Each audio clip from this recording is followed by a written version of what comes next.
নমস্কাৰ 24 লাইভ চাই থকাৰ বাবে ধন্যবাদ। এই মুহূৰ্তত লৈ আহিছো এটা গুৰুত্বপূৰ্ণ বাতৰি।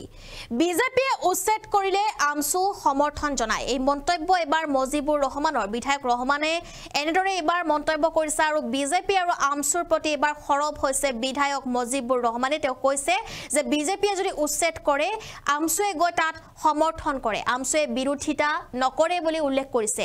কেইবাটাও বিস্ফোৰক মন্তব্য আছে। সবিশেষ খবৰ জনাবলৈ চেষ্টা কৰিম এই মুহূৰ্তত। পুনৰ বেদখলকাৰীৰ বিৰুদ্ধে চলিল বুলডোজাৰ আৰু পুনৰ বুলডোজাৰ চলোৱা হৈছে বেদখলকাৰীৰ বিৰুদ্ধে পুনৰ প্ৰশাসনৰ উচ্ছেদ অভিযান। এইবাৰ দলগাঁৱৰ বেছিমাৰীত প্ৰশাসনৰ উচ্ছেদ দেখিবলৈ পোৱা গৈছে। এইবাৰ বেছিমাৰীত প্ৰশাসনে উচ্ছেদ অভিযান চলাইছে দলগাঁৱত।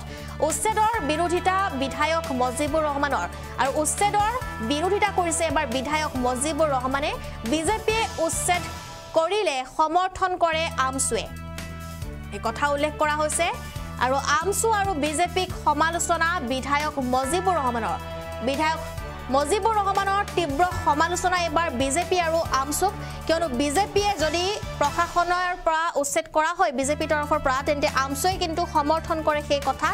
আৰু এনেদৰে তাকে লৈ এতিয়া যে তীব্ৰ সমালোচনা দেখিবলৈ পোৱা গৈছে, কিয়নো পুনৰ বেদখলকাৰীৰ বিৰুদ্ধে চলিছে বুলডোজাৰ আৰু এই উচ্ছেদ অভিযানৰ মাজতে এবাৰ বিধায়ক মজিবুৰ ৰহমানৰ কেইবাটাও বিস্ফোৰক মন্তব্য তেওঁ প্ৰদান কৰিছে।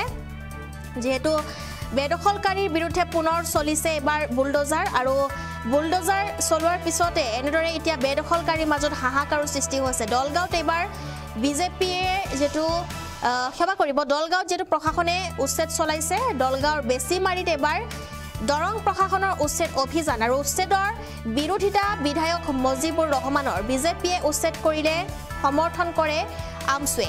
আমছু আৰু বিজেপিক সমালোচনা বিধায়ক মজিবুৰ ৰহমানৰ উচ্ছেদিতাক লৈ যেটো এবাৰ যেটো মন্তব্য কৰিছে বিধায়কগৰাকীয়ে আৰু উচ্ছেদক লৈ আমছুক তোলাধুনা বিধায়কগৰাকীৰ। বেদখলকাৰীৰ বিৰুদ্ধে পুনৰ চলিছে বুলডোজাৰ।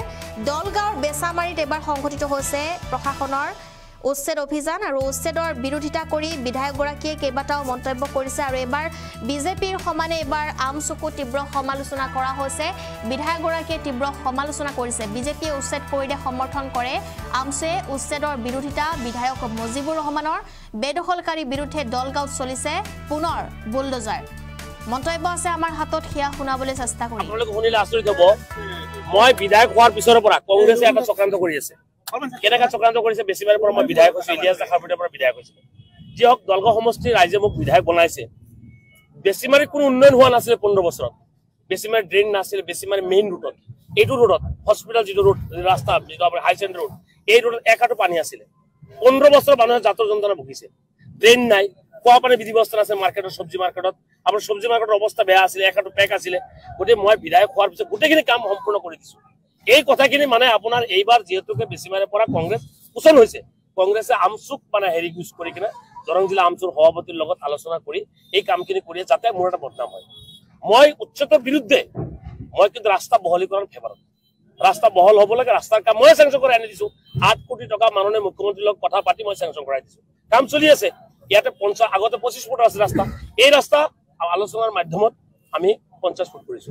কিন্তু আমছুৱে হঠাৎ ডিচিশ্যন লৈছে আপোনাৰ 40 ফুট কৰিব লাগে, 80 ফুট কৰিব লাগে। 80 ফুট কৰিলে গোটেই বেছিমাৰী আপোনাৰ ধোঁৱা হৈ যায়। প্লাছ এটা কথা লিখি তেখেতসকলে দিছে যে আপোনাৰ ইমানৰ নম্বৰ আৰু ইমানৰ নম্বৰ দাগ আপোনাৰ উচ্ছেদ কৰিব লাগে। এই দাগত গোটেই বেছিমাৰীখন আছে।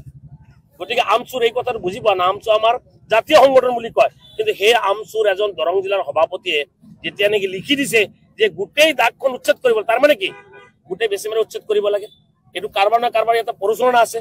নিশ্চিতভাৱে কাৰোবাৰ পলিটিকেল মানে বেনিফিটৰ কাৰণে আমছুক ইউজ কৰা হৈ আছে, বাউমুৰিক ইউজ কৰিছে। গতিকে এই ক্ষেত্ৰত আমি তীব্ৰ গৰিহণা দিছো। মই বেছিমাৰী ৰাইজৰ কাৰণে জান দিবৰ কাৰণে ৰেডি আছো। এই ৰাইজৰ কাৰণে মই জান দিবৰ কাৰণে ৰেডি আছো। মই কৈছো ৰাস্তা বহল কৰিব লাগে, 50 ফুট কৰক, কিন্তু ইয়াতকৈ আৰু আপুনি 1 ইঞ্চি বহল কৰিব নেকি? নেশ্যনেল হাইৱে আজি 50 ফুট নহয়। গতিকে এইটো ৰাস্তা কিয় কাৰণে 50 ফুট বহল কৰিব লাগে? মই শুনা মতে কিবা আপোনাৰ মানে আমছুৰ লগত কিবা দোকানদাৰৰ লগত কিবা খেলি মেলি এটা হৈছে।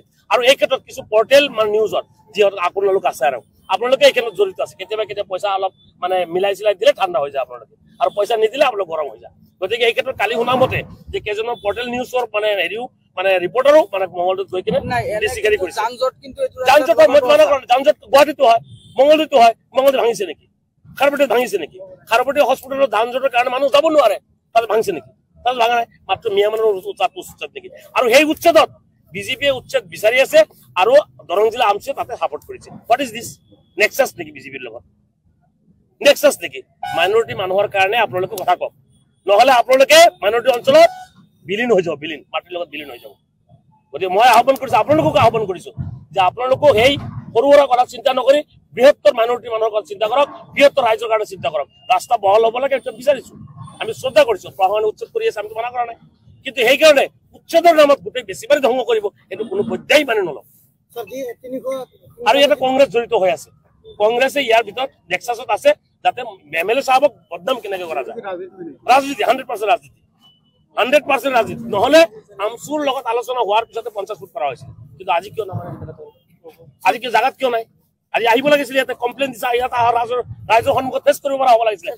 আজিতো কোনো আমচুৰ সভাপতি নাই, কোনোতো নাই। আজি এই কথাটো শুনক, এই কথাটো কমপ্লেইন মোক দিছে আৰু 2-4-5জন দোকানদাৰে মোক লিখি দিছে যে আমাৰ পৰা ধন দাবী কৰিছিলে, আমি ধন দিয়া নাই, সেইকাৰণে আমাৰ বিৰুদ্ধে উঠি পৰি লাগিছে। কথা এইটোৱে। আৰে আপুনি কি কৈছে? কাৰ লিখি দিছে তাতে? আমচুৰ এপ্লিকেশ্যন মৰ্মে আমি উচ্ছেদ কৰিবৰ কাৰণে হেৰি কৰিছো। আমচি এপ্লিকেশ্যন দিছে, দৰং আমচি ইণ্ডিকেট কৰা আছে নহয়, লিখিত আছে তাতে, আৰু আমচি ষ্টেটমেণ্ট দিয়া আছে নহয়। বেছিমাৰে ৰাইজৰ স্বাৰ্থত আমচিয়ে কাম কৰিব লাগে। আজি কৰি কৈছে যে আমি ৰাস্তা ক্লিয়াৰ, ৰাস্তাটো আমি ক্লিয়াৰ বিচাৰিছো, কিন্তু সেইকাৰণে বেছিবাৰী ধ্বংস হ'ব নিদিওঁ নহয়, গোটেই বেছিবাৰীখন ভাঙি দিব নিদিওঁ নহয়। কিয় ভাঙিব দিম? এনেকা যান জঁটটো গোটেই বিশ্বত হৈ আছে, ক'ত আপোনাৰ ট্ৰেফিক জাম নাই? ট্ৰেফিক জাম ক'ত নাই? গুৱাহাটীত ট্ৰেফিক জাম, দিল্লীত ট্ৰেফিক জাম, শ্বিলঙত ট্ৰেফিক জাম, ক'ত ভাঙিছে আপোনাৰ? খালি মিয়া মানুহৰ ওচৰত ভাঙিব, মাইনৰিটি মানুহ। ব্যক্তিগতভাৱে নহয়, লগতে তেখেতসকলে আমি বুজাইছিলে যে এইখিনি কৰিব লাগে, কিন্তু এইখিনি কৰিব লগা হলেতো গোটেই বেছিবাৰী শেষ। আমি গৃহযুদ্ধটো বিচৰা নাই, আপোনালোকে বঢ়াই দিব লাগে, দোকানী ভাঙিব লাগে, তেনেহলে কি ক'ব? আপোনাৰ 60 ফুট হলে হ'ব না এইটো কথা কওক ৰাস্তা? তেতিয়াহ'লে আপুনি কিয় প্ৰশ্ন কৰিছে? আমচিয়ে এইখিনি গোটেই কৈছে, গোটেই দাগ হেৰি কৰিব লাগে, উচ্ছেদ কৰিব লাগিব নেকি? আৰে ইয়াতে খালি আমচি দল সংগঠন নেকি? সংগ্ৰাম পৰিষদ, নেমচু, অন্যান্য দল সংগঠন সকলো ঠিকে আছে, তেখেতসকলেতো কোৱা নাই নহয়।